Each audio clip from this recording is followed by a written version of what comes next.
guys, so for today's video, I will teach you how to book a passport appointment through online.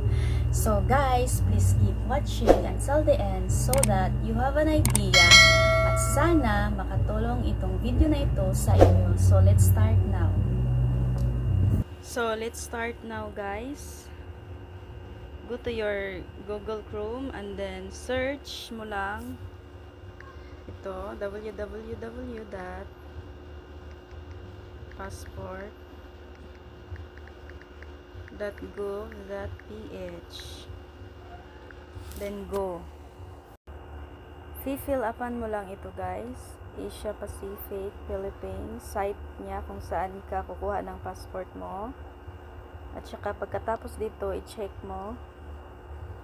Huwag kalimutang i-check. At saka, next mo. At dito guys, kung makikita mo kung anong day ka gusto pumunta doon. So, ito yung mga slots niya. Let's say 11. And then, anong oras ka pupunta doon? Let's say 11 to 12. Check mo lang yung robot.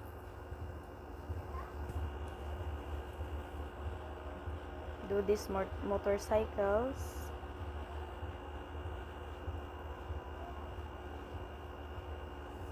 The next motorcycles again. Verify. So verify na tayo guys. So next mo lang. At pagkatapos niyan, scroll down mo. Basahin mo ito. Warning, at saka i-check mo yan. Fill upan mo lang yung number, mobile number, email, confirm email, last name, lahat guys dito. At pagkatapos mong mag-fill up, i-next mo lang. At dito guys, pagkatapos mong i-next, makikita mo itong father's information. I-fill upan mo din yan guys. Scroll down mo, pagkatapos mong mag-fill up, lahat, fill upan mo yan lahat hanggang sa dulo, tsaka next mo lang. Dito guys, application type, so pipil upan mo rin yan yung application. So renewal, because magre-renew tayo, click mo lang yung renewal, tapos ilagay mo yung old passport number mo, date of issue, kung kailan binigay sa'yo yung yung passport mo. To guys, i-fill upan mo to lahat. Foreign passport holders, no kung ikaw lang ang naghawak ng passport mo, yes kung iba yung naghawak ng passport mo. So i-fill upan mo yan. Emergency contact person and contact number. After that, next guys. At dito guys, after mong ma-next, makikita mo yung current address, city, province, state, country, occupation, office number. Wala man akong office number, so hindi ko na yan nilalagyan. Pero kung nagtatrabaho kayo sa office, so pwede nyo yang lagyan. So pagkatapos nyan, next mo lang guys. Ito na guys, oh. So, check mo lang, review mo lahat kung tama ba. At pagkatapos mong ma-check, scroll down at makikita mo yung I'm not a robot. Check mo lang yan guys. At basahin mo din yung pulang message guys. So, check mo lang yan guys. And then pagkatapos, i-confirm mo lang.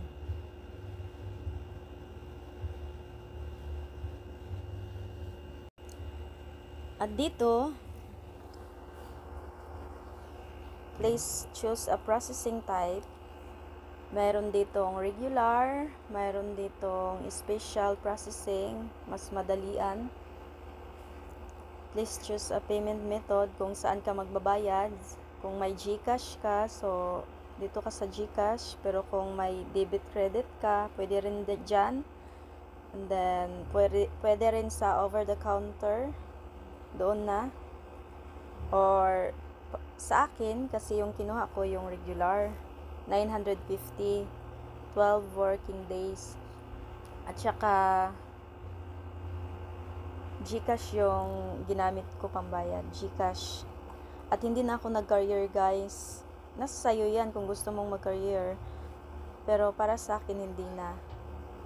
But siguraduhin mo, guys, na merong laman yung GCash mo para yun, mabilis lang. So, ito guys, pag okay na kayo, may ma-receive kayong, you have successfully confirmed your passport appointment booking. Yun, confirm na kayo. Scroll down nyo lang, guys. At dito, may makikita kayong ganito, yung dalawa. At saka, open mo lang yan. At pagkatapos mong ma-open, ida-download mo. Sa akin, ginamit ko yung WPS Office. So, yan, download ko na. Ito yung 4. Dapat mo yan dalhin, guys. Kung pupunta ka doon sa DFE, dalhin mo yan, ipiprint out mo yan. Kasi, hindi ka makapasok sa loob kapag wala yan. So, i-print out mo yan at dalhin mo yan doon. So, yun lang, guys.